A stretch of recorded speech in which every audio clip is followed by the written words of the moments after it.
Everyone. Thank you so much. Thank you all so much for being here this morning, afternoon, evening, wherever you are joining from. In case you don't know me, I'm Nora Zaki, Program Manager. And I just want to say thank you all again so much for joining us for our third annual Passover and Ramadan event. I can't believe that Ramadan is more than halfway over. And today is day 4 of Passover. And we're also, as you all know, this time of the year is also a holiday that Christians are celebrating Easter, and Buddhists, Sikhs, and Hindus are also observing their holy days. And before we actually start this event, I want to share the exciting news about our new website. The Sisterhood website has done an amazing makeover. And so please go to sosspeace.org, SOSS peace.org, and just enjoy perusing our new website. We have put a lot of hard work into it. We have great materials that you can look at, glossary, Muslim Jewish etiquette, other terms.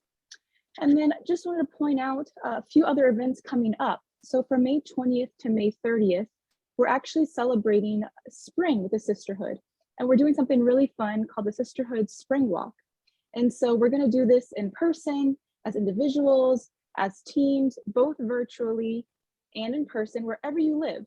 And so you can actually contact Samantha Faccialo, who's our Director of Fundraising and Membership, or you can also check out our bi-weekly newsletter where we have all the information about it there. Her email is samantha@sosspeace.org. And then finally, on Sunday, May 15th, we're having an event on conflict resolution methods and experience in Israel and Palestine with tour guide Hussam Jabran, who you all have known from the virtual Israel-Palestine tour, and Rabbi Daniel Roth.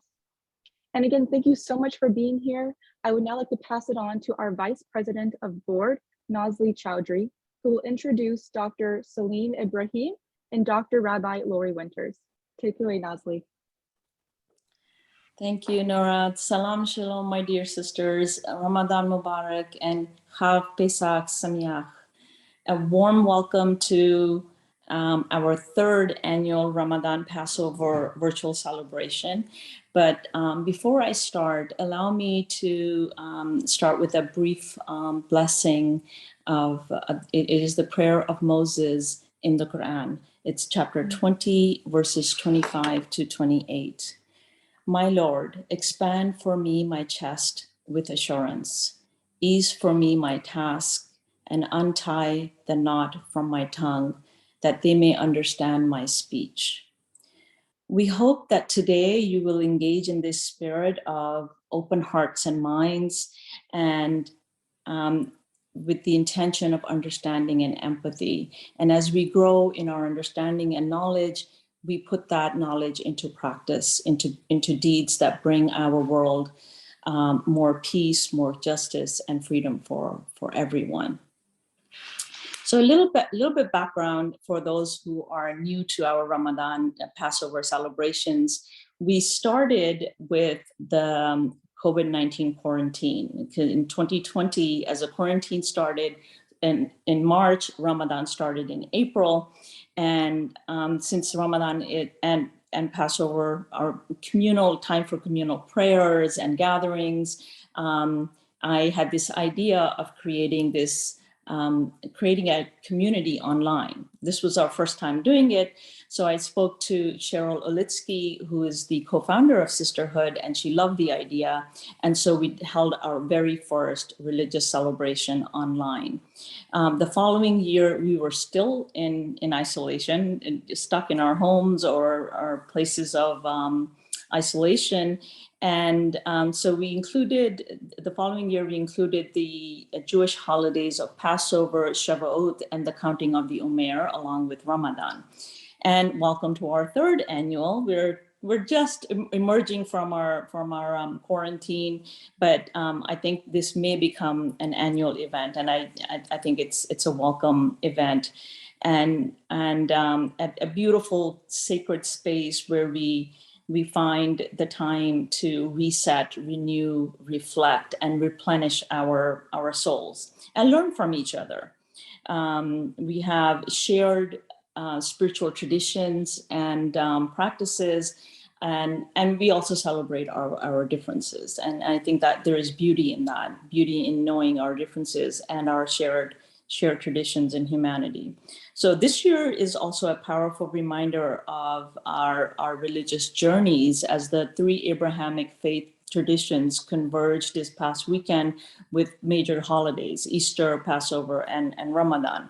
So whereas Passover and Easter coincide often, as they're both spring holidays, Ramadan only coincides with Passover and Easter every 33 years. So this year is a very special time and that happens because the Islamic calendar is still a lunar calendar and does not adjust for the shorter lunar year, as do the Christian and Jewish holidays do.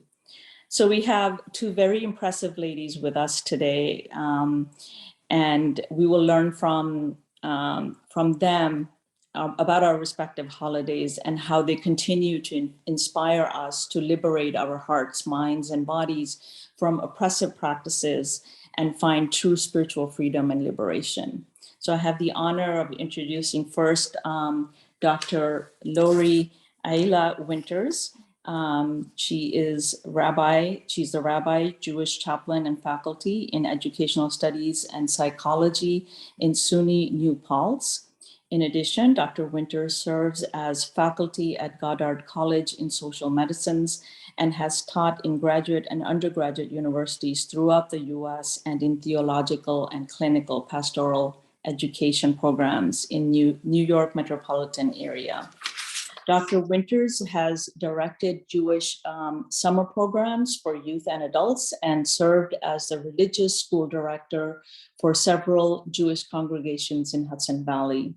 She's the founder of Shirat HaLev and Wild Seeds of Torah and has authored several book chapters, most recently on embodied epistemology in an anthology through the Academy of Jewish Religion, expected spring 2022. She offers workshops, seminars, lectures, classes on Jewish wisdom traditions and chaplaincy and spiritual life from a pluralistic, intersectional, and feminist lens, exploring generational trauma, resiliency, and the relationship between Jewish wisdom traditions, justice, and social healing. And our second speaker, Dr. Celene Ibrahim, a teacher in Gorton's Department of Philosophy and Religious Studies, has taught at colleges, universities, and theological schools across New England, co-directed an Institute on Religious Studies and Religious Leadership, and served as a chaplain at Tufts University. Dr. Ibrahim is the editor of One Nation Indivisible, Seeking Liberty and Justice from the Pulpit to the Streets. Her most recent book is Women and Gender in the Quran. She offers lectures, workshops, and seminars around the world as a trusted voice on issues of religion and civic engagements, spiritual care and chaplaincy, Islamic intellectual history, and women's studies. Warm welcome to you both. Thank you, Nazila. It's great to be with you all. Thank you, Nazil. Yes, it's a blessing to be here. Very grateful. So I'll let you start. I'll let you two. I know you're going to be dialoguing with each other. So take it away, and I will just listen. So in preparation for this wonderful event, Lori and I had a number of conversations that, Lori, if it's fair to say, went on much longer than I think either of us had initially anticipated.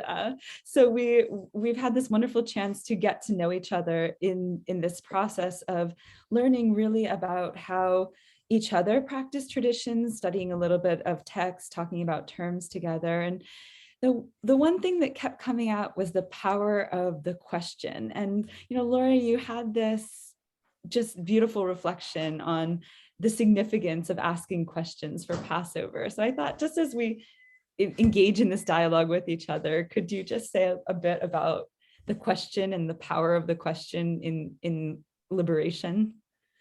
Yes, sure. And I also want to just echo, it's been such a delight to be in conversation, and I hope we continue and do the podcast after this as well.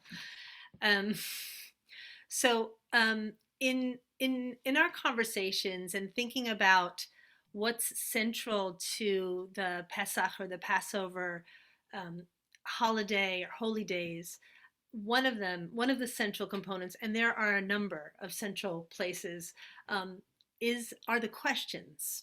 And often, for those who are familiar with Seder, the youngest person, which is usually a child, is the one who asks the four questions. Um, but the questions really can be anything, because the questions are a way of knowing and a way of meaning making and a way of freedom as a practice. And the Pesach or the Passover story is this story of liberation then, and the commandment to tell it now, as if we all were liberated from the narrow places, from Mitzrayim. And what's powerful about it is that Jews all over the world, in many different countries with many different backgrounds of what it means to be Jewish, whether it's Sephardic or Mizrahi or Ashkenazi or Jews of color in the United States, and so many other ways of what it means to live diasporically, and also in Israel Palestine, um, are telling this story not just historically, but what does it mean to live liberation and freedom as a practice, and the obligation to um, take each other out of the narrow places as we were taken out of the narrow places. And it's in our questions. And that the questions are not necessarily to lead to answers, but they lead to action, and they lead to more questions, which deepen our connections with each other. So that's just a small piece of a response to part of our conversations about starting with the questions. I'm so struck too about the idea of the straight place, because I often, the narrow place. And sometimes in the middle of Ramadan, for me anyway, the middle in particular feels like, okay, I don't have the excitement of the beginning, and I'm not waking up enthusiastically at 4 a.m. to make pancakes anymore. And and it's just, your body just gets maybe a little bit more tired in the middle. And so it strikes me, just hearing kind of that the straight place, it feels like there's some type of formation that happens in those places of tightness and those places of constriction. And I'm just wondering how that comes through the Passover story, right? Like, before we get to the liberation, we have to feel that sense of constriction. Yes, Dr. Ibrahim, this is such a wonderful place to dive in. So there's Mitzrayim, there's the narrow place that we come through, and there's a teaching from. It's not in Torah directly. It's a midrash on Torah that. When the Israelites in the mixed multitude, which is an important piece because it wasn't just Israelites, it was Egyptians, it was many people, it was anyone, and if we can bring it into current time metaphor, anyone who's been marginalized, lives on the periphery, is not part of the dominant norm, comes together to create and build liberation, because liberation doesn't live in institutions, it lives in our bodies. And God says to the Israelites, I could have taken you directly when you cross the Sea of Reeds. I could have taken you directly to Canaan, to the Promised Land, through the Philistines, but I didn't. I took you the roundabout way, and the literal Hebrew is the roundabout way, the circuitous way. So this is an interesting piece to sit with. I think it connects a little bit to what you're talking about in terms of, it's maybe not about getting to liberation, but it's the journey and the path and the way. In Hebrew it's called haderech, the way to freedom, that the way itself is the actual practice of liberation. And God says, if I gave you this direct path, you would all have your fields and your homes and you'd settle, but you wouldn't have the connection and the relationship with each other. So there's something very powerful about exploring that more. And I would love to hear your take on that, or your relationship to as you hear it. Yeah, I had this thought with as I'm reckoning with being in the middle of Ramadan today that like, how come I can't just learn patience a little faster? Like, why does it take so long to learn patience? And so that's that kind of, sometimes we just have to go on the circuitous route, and that's how we're going to learn, right? That's how we do the formation. I'm struck so much of in Islam, we pray about the straight path and the Fatiha, which we say in every ritual cycle, every rak'ah of prayer, has this prayer for guidance to lead us to the straight path. And it just strikes me that we as human beings, we kind of want the shortcut, but I think when we think about like what is this straight path, it's sometimes not not the most obvious, not the path from A to B. It just seems like sometimes as human beings we need that time for formation, and to get our to reckon kind of with whatever is on our plates right in front of us to reckon with whatever is in our moral character to build. And there's someone very wise, one of my spiritual mentors, once told me that it takes a lifetime to learn the lessons of a lifetime. So and I wonder too, as we do these things cyclically, right? Passover comes once a year, Ramadan comes once a year. And I'm just wondering how you experience kind of each year to year.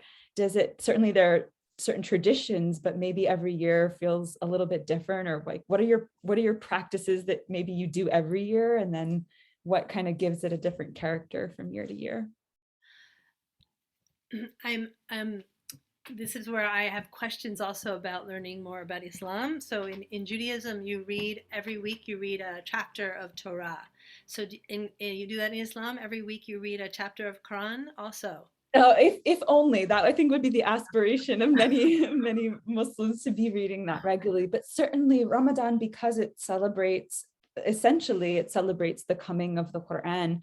So you try as a Muslim to read as much of the Quran as you possibly can. And so for some people that's starting small because they're still learning Arabic. For some people who have been accustomed to reading the Quran their whole lives, maybe they'll try to complete the Quran twice or even more. I'm trying to get through one reading. We'll see if I can manage that, God willing. So it's a chapter for us is right relative, because a chapter of the Quran could be 3 verses, or it could be 200 and some verses. So similar in Torah, you could. I've spent an hour and a half on one word, the word, and so I think what I'm hearing in your question, I think maybe our tradition share is we come back to the teachings and the stories over and over and over again, and every time we come back to them, whether it's the Pesach holiday, whether it's one word in Quran or Torah or a story.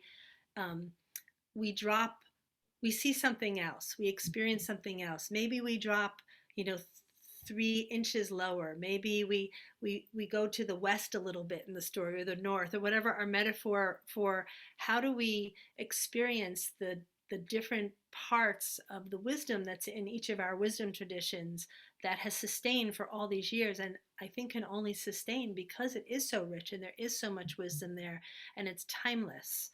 um, there's a there's another line from this last teaching, that on the Midrash, where God says, if I take them the simple direct way, each one will immediately take hold of their field and vineyard and stop being with Torah. But if I take them by way of the wilderness, and this word can be translated as wildness, open field, boundarylessness, and they eat the manna and they drink from the well. There's a whole teaching on Miriam's well. This is a beautiful line. It says, Torah will sit in their bodies. And so there's something about, I think our traditions both, I'm making an assumption, there's an embodiment of how these teachings sit in us. There's so much ritual. The food is more than the food. The setting the table is more than the setting the table. The choreography of prayer, of full prostration, it's how do we live these values in our bodies day to day, month to month, year to year, and being in community and having the conversation about it is what lets us drop more deeply into the learning and the wisdom and the practices. And then how do we bring it into contemporary time to address the world that we're living in today? I want to pick up on that embodiment, because so much of Ramadan, it's not just the fasting, but a lot of people take the time to spend the evenings in the mosques doing the Taraweeh prayer. And so that in that prayer, the mosques will read through the entire Quran, but it's punctuated, it's in the rakas, the cycles of prayer.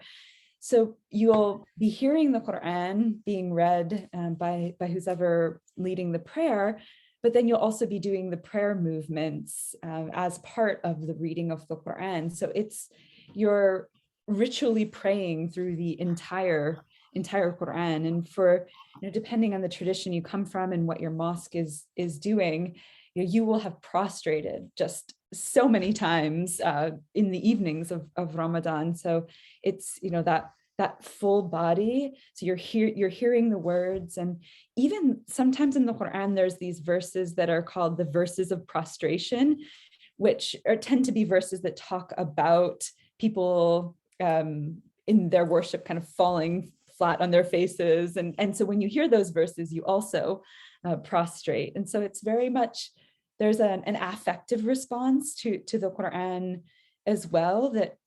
And interestingly, the Quran itself, like, as God's word is understood for the Muslims, it said the people who, when they hear the Quran, they'll get goosebumps. And so there is this very, embodied dimension to engaging with scripture, and it's particularly intense during Ramadan.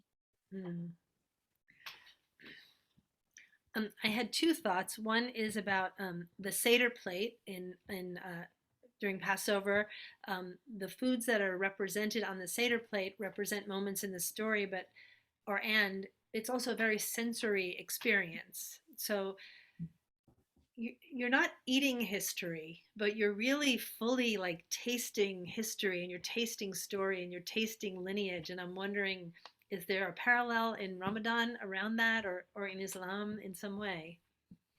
My main association with tasting in Ramadan is sort of dates, and my family makes this drink, and it might be familiar to some, but you put dates and nuts and coconut. And so for me, when I think of Ramadan and I think of breaking the fast, like that is the thing that comes to mind. And right in those, my favorite parts of Ramadan, I think, are the times right at the end of the fast, because it's like seeing the finish line in a race or something, and your body just feels this tremendous sense of relief. And I'm so very conscious, you mentioned the social issues before, and I'm so very conscious that thankfully when the sun goes down, I know that there's a meal waiting, well, if I've cooked that day, but generally there's something waiting, or if someone's cooked for me, even better.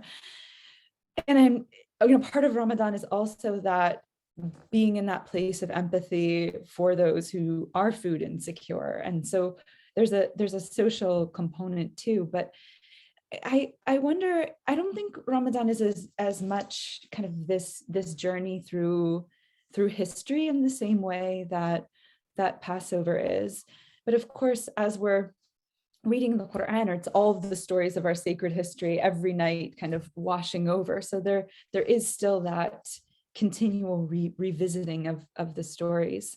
But in terms of I think different people, depending on where they're coming from, have certain foods that they associate with Ramadan, or maybe the pre-Ramadan meal or something. So I think it still does have that sensory component to it. Mm. And the sweets too. I think for a lot of people, it's the sweets that come after the meal, the iftar meal. There's another teaching during Pesach. This is also a midrashic teaching, and I'm curious about the relationship also to Ramadan. so there's definitely like a spiritual cleansing that's part of Pesach and Passover. There's a cleaning of your house, of something called chumetz, of not eating bread that rises, to um, be as clear as one can be and not have a sense of being driven by ego, but being driven by your purest self. And there's a midrash that also talks about this place of having to be in the midbar, in the wilderness. Um, and there's a languaging in Hebrew of midbar mufkar lakol, that the desert is wide and free, but it's also ownerless. Ownerless. Mm. Is that a word? Yeah. That no one owns anything. And one of my teachers in rabbinical school took this story and he asked, what owns us? That Pesach is a time for us to think about what does own us. And he was very radical. He was like, put it on the Seder plate. So some people would put their cell phones on the Seder plate. Like, what is it in contemporary time that we are owned by, that we don't want to be owned by? And how do we find freedom in that ownerlessness of the wilderness or the wildness? So I'm That, curious about. yeah, that's so beautiful. And I'm so struck by that metaphor of cleaning the house, because Ramadan too, it's about kind of cleaning the house of all of these, the house of the body, maybe from all of these ego attachments. And we're stopping the intake of food and drink for a period. Not that there's anything wrong with food and drink, right? But that stopping one thing allows for more, specifically like reflection time in Ramadan. So you do have more opportunities to do that introspection as you're standing in the prayer and hearing all of these dictates of the Quran about what it means to be righteous and pious and a good human being. It's this time to measure yourself and think, okay, here's where I have to grow. And last year that wasn't great, but this year I'm going to make recommit myself to do this good act or that good deed. And it's also a time where our scholars emphasize that it's no use to restrain from food and drink if you're engaging in vile speech or backbiting or all of the things that come out of our mouths that are not beautified. And so it is a real time as well for that ego check, the ego inventory, to see what is holding us back, what is holding us down, and to seek that spiritual liberation through a revisiting of where we are in our spiritual journey. It looks like Serena has a question in the chat. They're curious if there are special roles or rules, traditions for Muslim women during Ramadan. Yeah, so Ramadan is 30 days, right? 29, potentially a little bit shorter, depending on the movement of the moon. And women who are on their menstrual cycles get a little bit of a break during Ramadan. So, depending on the cycle, that could be in the beginning, sometimes in the middle, in the end. And then there's an expectation that women will make up those days that they missed, which is the same expectation if people, for instance, as the Quran says, if you're traveling and you need to make up your fasts on other days. So it's not just women or the sick, for instance, people who are not able to fast for a period of time because of illness, and even people who are not able to fast at all because of illness. They can, if they're not able to fast ever, they can make it up by doing acts of charity and feeding people. But there is that experience for of a little bit of a break from the fasting. Although it's sort of awkward, because if you are on a break from fasting and people know that you are observing the month of Ramadan by fasting, and if you're eating in public, then people know you're on your menstrual cycle, which is also a little awkward potentially for some women to have that kind of publicly known. So a lot of women, even if they are not fasting, will still not be eating in public, just also out of a courtesy. But so that's just kind of the insider scoop. But other than that, women, as in most of the rituals of Islam, women observe them in completely parallel ways as men would.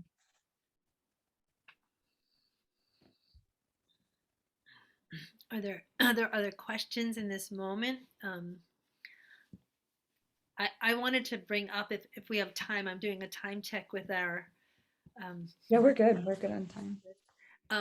This is a theological, when we were being introduced about the similarities and the differences, and so I was first introduced to Muslim-Jewish engagement by Nancy Fuchs Kramer back, I guess, about 10 years ago, maybe, through an emerging Muslim-Jewish leaders engagement retreat that is still very alive.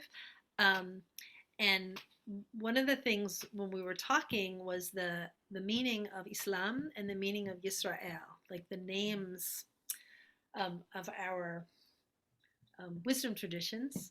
And Israel, I can speak, means to wrestle with the divine. So there's a whole historical story about that that talks about Israel as the God wrestler. and God in the Torah has many forms, and in fact Elohim is plural. B'Tselem Elohim, we're made in the image of the divine. And there's a moment in the Passover story when Moses sees this bush that's on fire, and it's like burning, but it's not consumed. And Moses says, oh, and the voice comes from the bush and says, I am Adonai. Yud He Vav He, which is the letters, and often in Christian theology they've added vowels to it and they've made it Yahweh, but in Hebrew the letters are actually aspirant consonants, so it's Yah Ha Va Ha. It's almost like breath, and a lot of the Kabbalists say that God is breath. It's the exhale and the inhale, which is really interesting to talk about, like, theologically. And it's often translated, the God's response, or the divine's response, Eheyeh Asher Eheyeh, which many translate it as when Moses says, who should I say sent me when I go to Pharaoh, with this story. And the translation has been, I am that I am. But that's not the Hebrew. The Hebrew is actually in the future tense. So it's, I will be who I am always in the process of becoming. So this changes the whole story about who the divine is, from this static being to this presence that's always unfolding, always becoming. And if we are B'Tselem Elohim, made in the image of the divine, then we too are always in the process of becoming and unfolding. So there's wonderfulness in that, and there's continuous wrestling, and it's not struggle.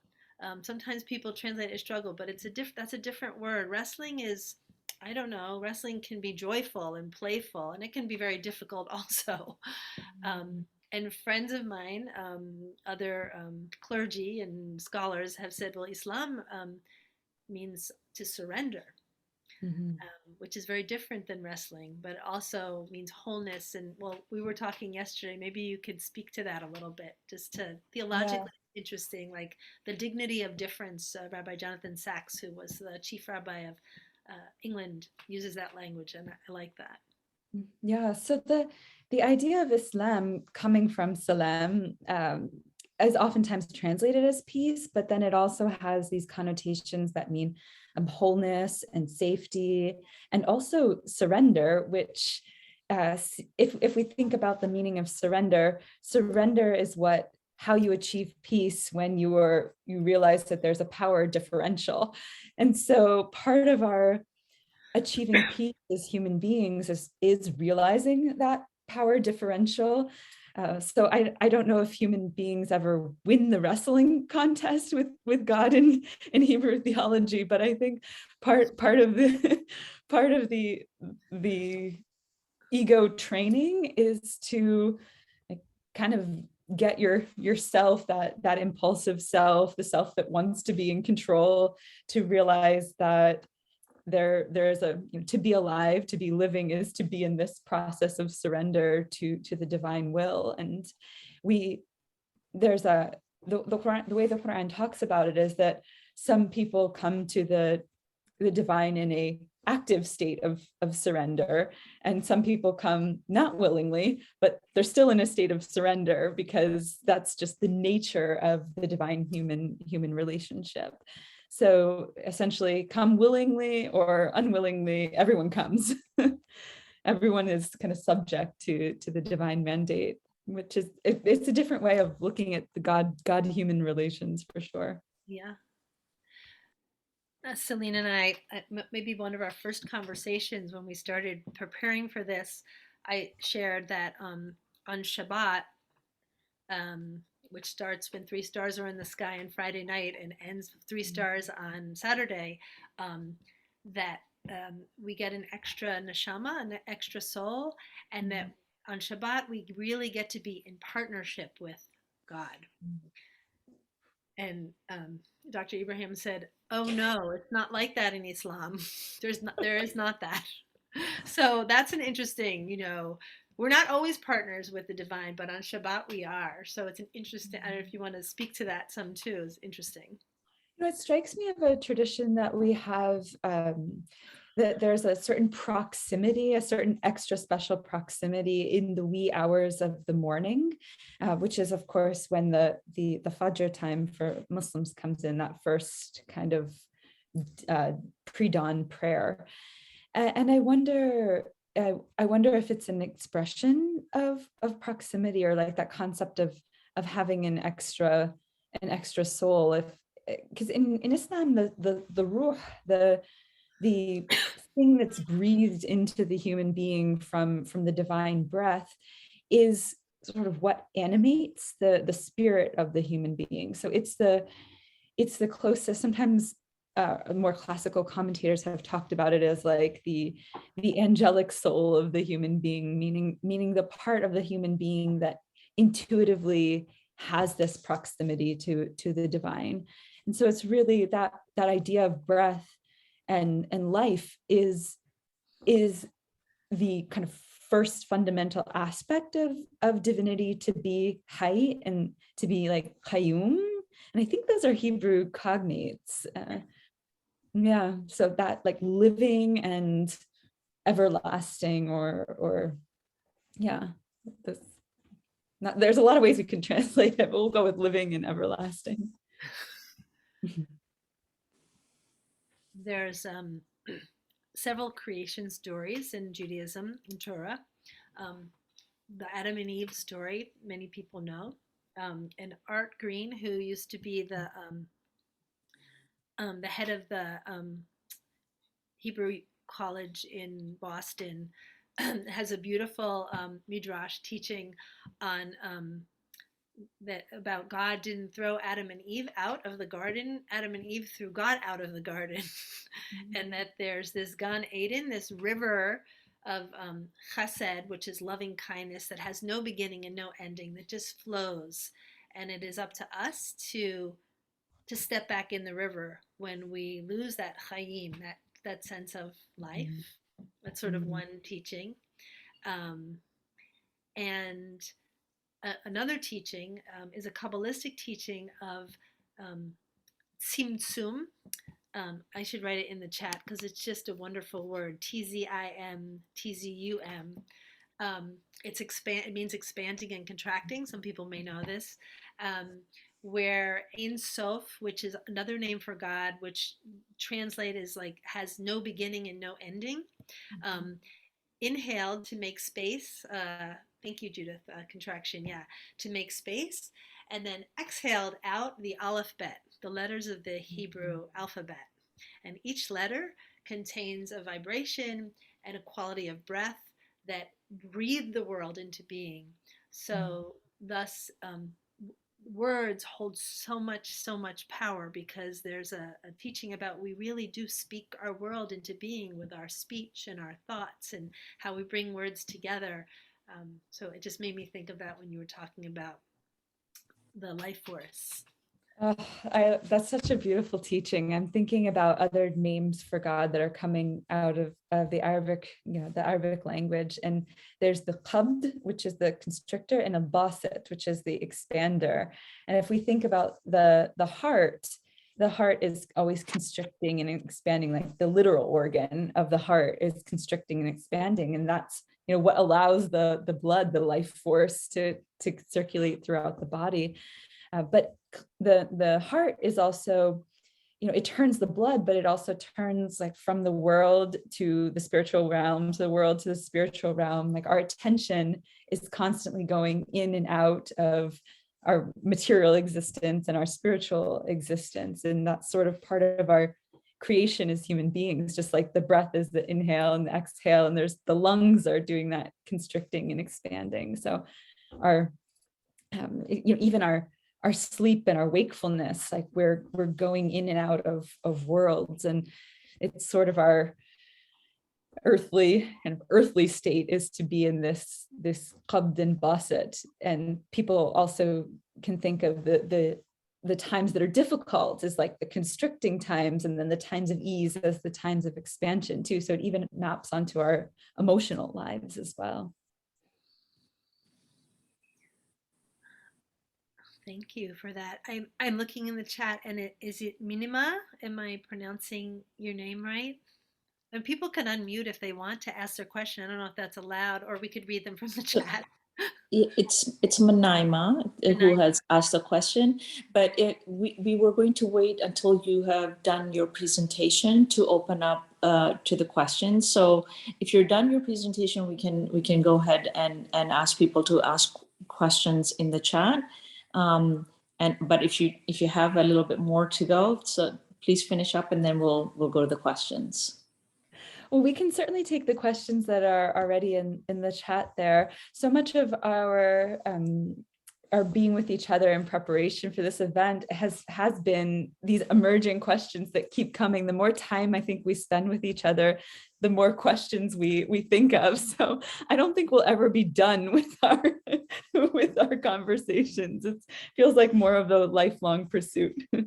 But I see in the chat there, how many names are there for God in the Jewish faith? And interestingly, right after it, we see how many names of God are in Islam. So Rabbi Lori, why don't you go first? Okay, so it's such a beautiful question, because it depends, well, it doesn't depend totally who you ask, but I can name some of the names for you. Ruach, which means spirit or wind, Shekhinah, which is the divine feminine, Elohim, which is the plural. Who is in the plural, which is a great question to ask. Bat Kol, the voice of the people. Ima Ila'ah, the mother of Yah. The eagle sometimes is referred to as the divine. The rock is referred to as God. Ma'im Chaim, the living waters, or God. There's a lot of reference to the elements in the natural world in Torah as God. So it's a really great question, and it's a really interesting question to talk about. What does monotheism mean? And then looking at like all these references to the divine in the natural world with names like water and sky, and rock and Adama, earth. Tzimtzum, Tzimtzamai is another name for the divine, the contraction and expansion. So I think there's many. Are these names coming out of the Hebrew Bible? Are they coming out as well from the mystical understandings and writings on? Where do they come from in their origin? This is all in Torah. This is all in Torah. And also the other piece that I feel like is connected to this is to listen and to call and to hear. The sense of hearing is the strongest sense in Torah, much more than visual. There's some visual, but even when the peoples receive the words at Sinai, they talk about it as a synesthetic experience, that they saw sound and they heard color, and there's this whole like transgression of sound, which is really, really interesting. But all those names that I spoke all come from Torah. They all come from the Hebrew Bible. In the Muslim tradition, there's a popular hadith that talks about the names of God as there's Allah and then 99 other names.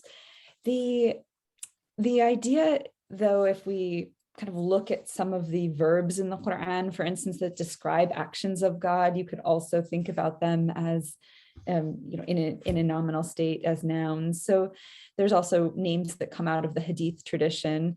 And I think some people have, when they've tallied them together, have gone on to 140 or more discrete names. The tradition of 99, though, is one that is kind of recited in song, and young children might learn the names based on just different popular melodies of the 99 names. And I think as a chaplain, I actually also work with the 99 names in asking people. Some of the names are what we call mutashabihat, which are meaning that people can have an aspect of this divine name too. So I gave the illustration before as living. So our living, our being alive is nothing like the divine being alive, but we can understand what a life means because we see life and we see death. And so there's names like Rahman, the merciful, the compassionate one. So human beings can exhibit in some reflected manner an aspect of this particular name. And then there's some names that are considered to God alone, that human beings don't take on. So I think there's a moral cultivation through learning the divine names as well, because you're not only deepening kind of an intellectual understanding of who is God in the Islamic tradition, for instance, but it's also about thinking, how do I embody some of these characteristics, or how can I strive to do it more or do it better? There's also calling on God upon specific names. So just depending on the situation, you might use like El Shafi, if someone is sick, the healer, the bringer of the intercessor as well. So I'm sorry if you hear a cat wailing in the background. I'm sorry, she's in heat. There's not much I can do for her. Ya Rab.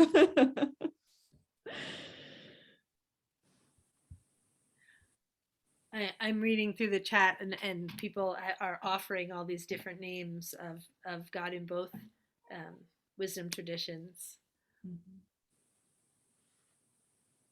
One that's an interesting crossover intersection is Rachamim, or the compassionate one, the merciful one. But I think the roots, both in Arabic and Hebrew, Rachem and Racham, is a womb. Is that true in Arabic? So the sound is in Arabic, it's more of a breathy sound. In Hebrew, the sound has a little bit more of the there's a technical word for it, a linguist could tell me, but the scratchiness. So the ha in Arabic, it's the raham. So my daughter's name, for instance, is Rahma, on that same root. Yeah.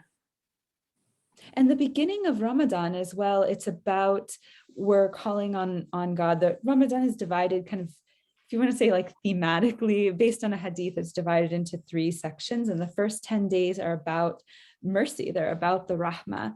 And the portion we're in now is about forgiveness and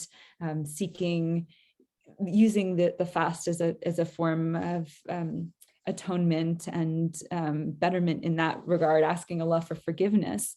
And then the last 10 days are kind of what we might call escape from the the punishment, escape from the ultimate consequences of our actions. And so there's an overlap, obviously, between mercy and forgiveness and salvation, but there are different flows of the month. And it basically, the first, if you have God's pleasure, it's if you have mercy, you have God's pleasure, right? Allah gives mercy to all of creation, all of everything in existence receives Allah's mercy.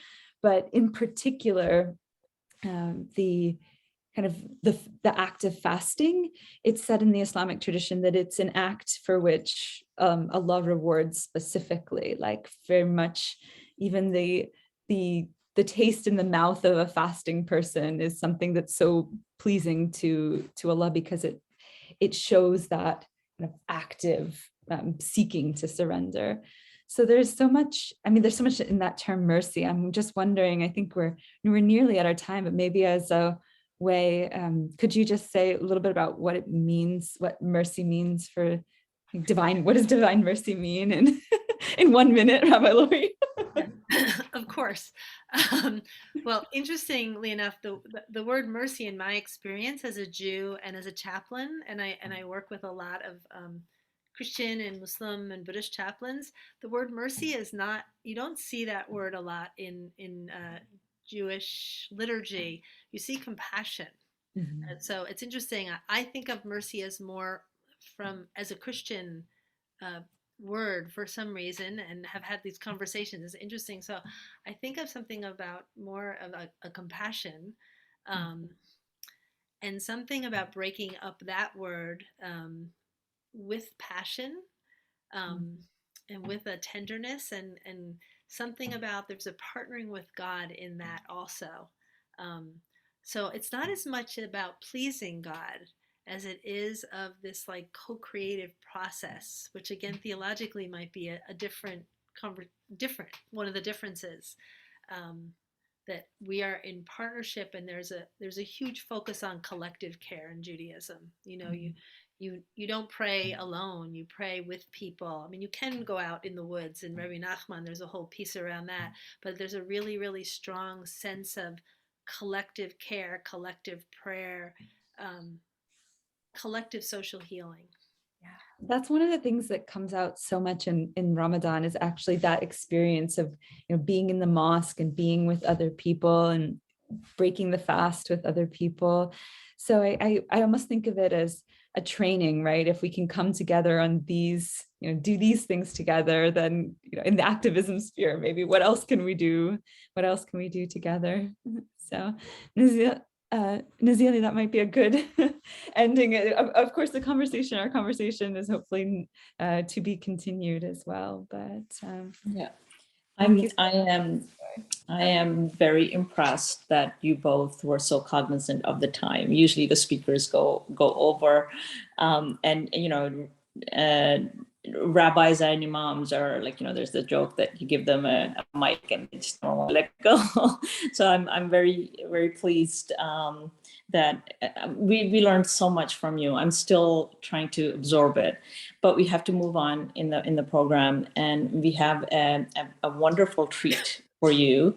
Rabbi Lori is going to join Zahratul Medina ensemble, which is a nasheed group, and a nasheed is poetry sung in praise of God and the Prophet Muhammad, may peace be upon him. So it's a group based in the US. This is an all-girl group and was officially created in January 2019. Each of the members have extensive experience in performing and singing nasheeds, ranging in age from 16 to 23. These students sing to spread and share their love of the Prophet. They are inspired by Syrian and Indonesian traditional styles, and they have performed for nonprofit organizations, universities, and various religious events. So welcome Zahratul Medina and Rabbi Lori. And give me one moment. I'm just trying to spotlight them. We seem to be having a technical challenge. Okay. So Rabbi Lori, if you'd like to start.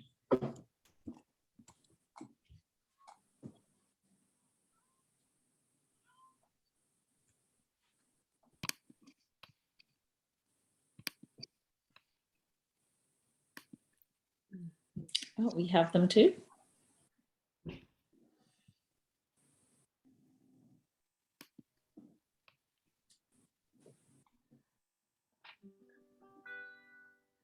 This is a song and a prayer that was written by a group called Sheva about 20 years ago now,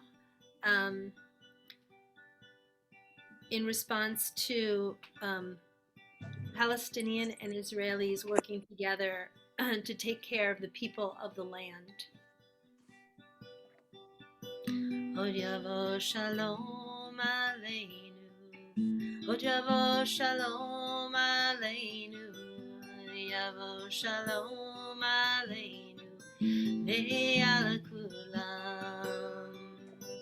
Od yavo shalom aleinu, Od yavo shalom aleinu, yavo shalom aleinu, ve'al kulam.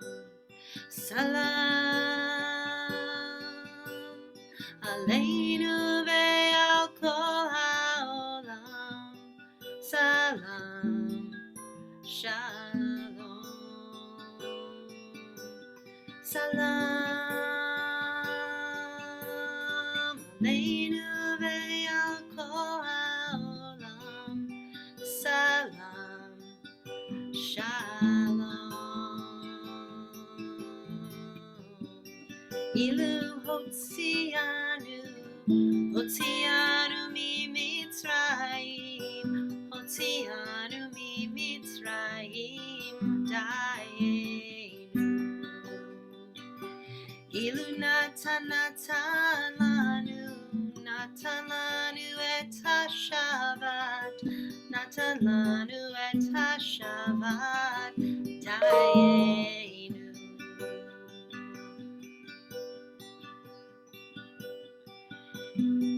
Min hametzar karatia, take me from the narrow place. Min hametzar karatia, anani b'merchavaya, anani b'merchav ya. To you I call, feeling scared and small. To you I call, feeling scared and small. And you reply with the vastness of the sky. And you reply with the vastness of the sky. Ilu hotzianu, hotzianu mi Mitzrayim, hotzianu mi Mitzrayim, dayenu. And if you want to write in the chat the things that you are grateful for in this moment, you please go ahead and we can co-write this song together if you'd like. Ilu natan lanu et ha-Torah, natan lanu et ha-Torah, dayenu, dayenu, dayenu, dayenu, dayenu, dayenu. Dayenu, dayenu, dayenu, dayenu, dayenu. Ilu natan lanu for beloved sisters that are grateful for diversity of others, for hope, grateful for the sisterhood who helps each other go through difficult times, grateful for deep, accessible teaching across traditions. Dayenu, dayenu, for the beauty of sharing similarities and intertwining of our worlds, emotions, and faiths. grateful to join together and doing good together. Die, die, hey, die, die, hey, die, die, hey, die, hey, die, hey,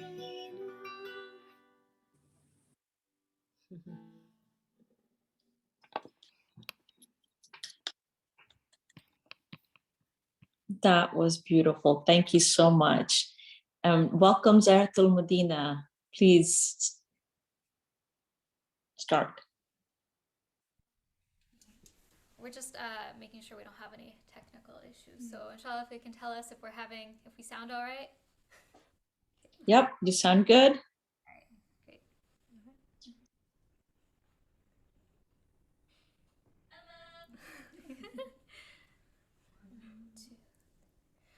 طالما أشكو غرامي يا نور الوجود طالما أشكو غرامي يا نور الوجود وأنادي يا تهامي يا معدن الجود وأنادي يا تهامي يا معدن الجود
Thank you. That was absolutely beautiful. Thank you so much.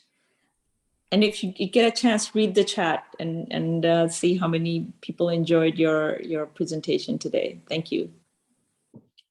Thank you so much, Rabbi Lori. Thank you so much, the Medina sisters. MashaAllah, that was pretty beautiful. That was so beautiful. I think all of us were like swaying back and forth and just getting into it. So thank you all so much. Again, please put in a round of gratitude for Dr.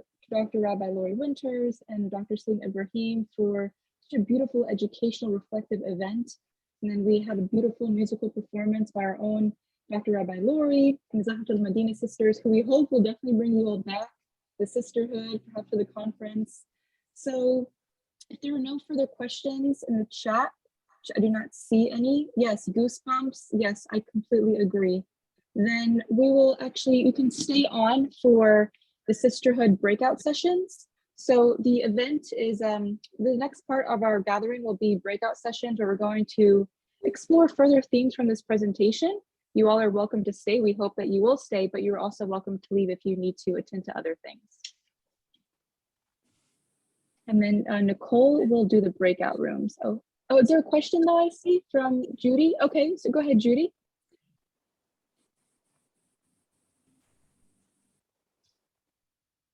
Great, thank you. I'm going to check with some of my Jewish friends who come from Middle Eastern and North African traditions, but that melody sounded very familiar to me. And I think that it may have been incorporated into Jewish tradition over the centuries. And I believe that I've heard liturgy to it, and there might even be a folk dance to it. So I'm really, really excited to research that. And it was just stunning to hear you sing it. Yes, please, Judy, please, if you know any more research, share with us. I would love to know more. I will. So thank you. Wonderful again. So Nora, we'll do the breakout rooms now? Yes, I believe, we're gonna do, we have time for breakout rooms. If anyone else, are there any other questions at this time? We can take questions, but I believe that Dr. Celene left us. Dr. Rabbi Lori is still here. We are ready to go for breakout rooms. Fantastic. So I'm going to start the breakout rooms now. Okay. If our facilitators wind up in a room with another facilitator, as always, please pop back into the main room and I'll reassign you. Thank you so much. Thank you. Actually, Nicole, before we break, never mind. Okay.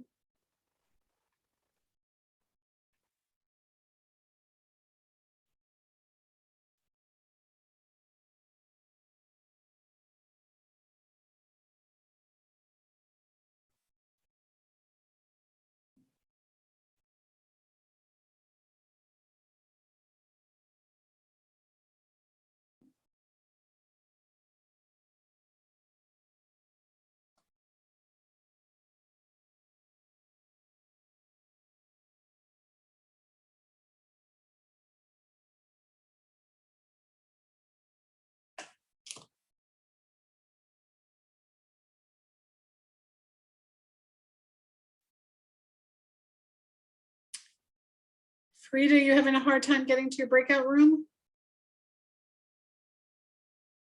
I've asked you to unmute. Okay, yeah. I haven't gone to my breakout room. Can I get? Yes, you should be able to get to room 1. I'm looking for room 1.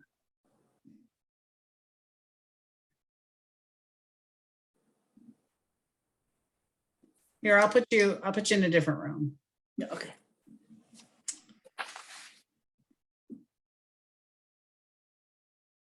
I'm in room 6 now, but I haven't got one of those things that say join. Yeah, okay.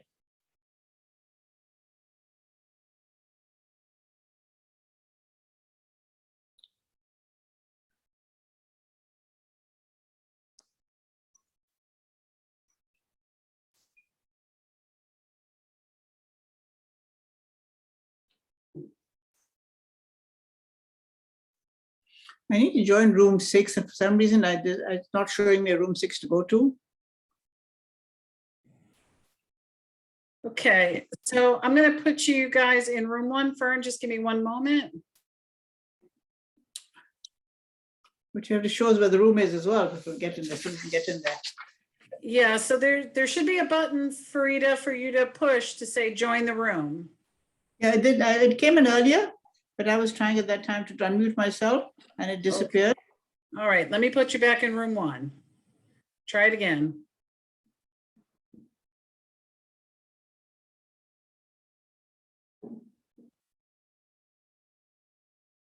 Fern, if you could go to room 1.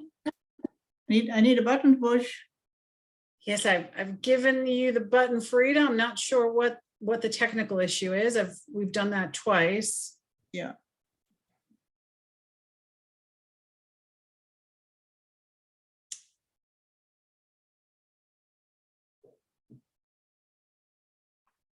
I wish I could physically move you myself.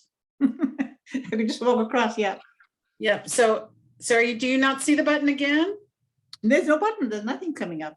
Yeah, okay. Let me try to move you one more time and then we're just gonna have to call it quits at that point. You'll just have to get rid of me.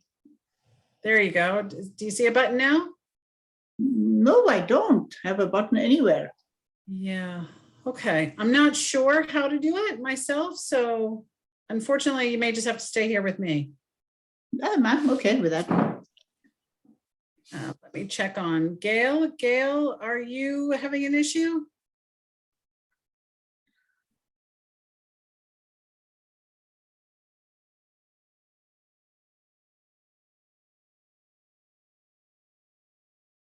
Husna? Any issue?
Farida, if you're not able to join the breakout rooms and you'd like to go, because the breakout rooms are really the end of our program.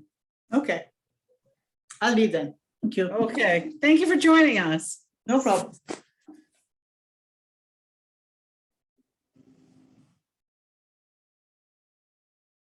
Judith, any issue?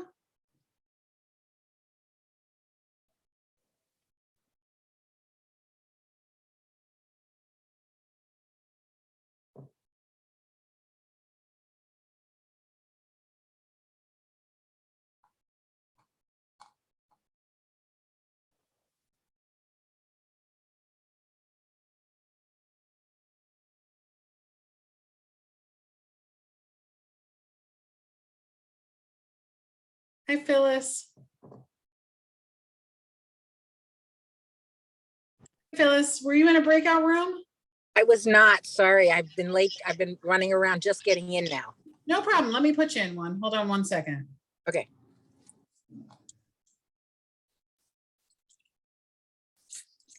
There you go.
Judith or Gail, I'm not sure if you can hear me, but if you'd like to join a breakout room, just please put a message in the chat.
Ah.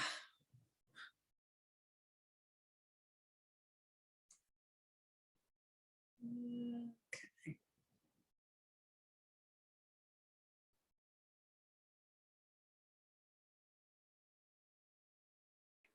Oh, there we go. Thank you, Nicole. Okay, so thank you, everyone. I hope you were able to have a rich discussion, even though it was only 15 minutes. But would each person from a group like to maybe just share something that really resonated with you from the talk this afternoon? You could ask someone to raise their hand. Yes, please raise your hand, your physical hand or the virtual hand. Virtual is easier. Then we Sure. right up. No, you're right. It's easier It's for us to fine. unmute.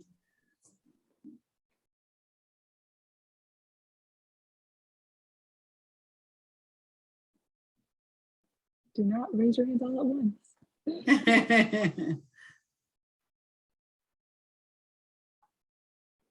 Or anything about maybe the musical performance. I know that in our group, we were just talking about the emotions that it brought upon us, listening to Dr. Rabbi Lauren, the Zahratul Medina and women.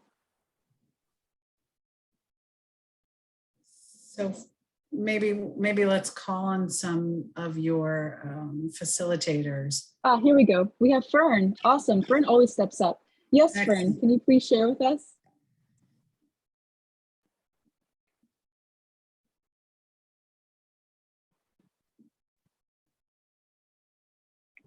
Okay, it was arguing with me about unmuting myself.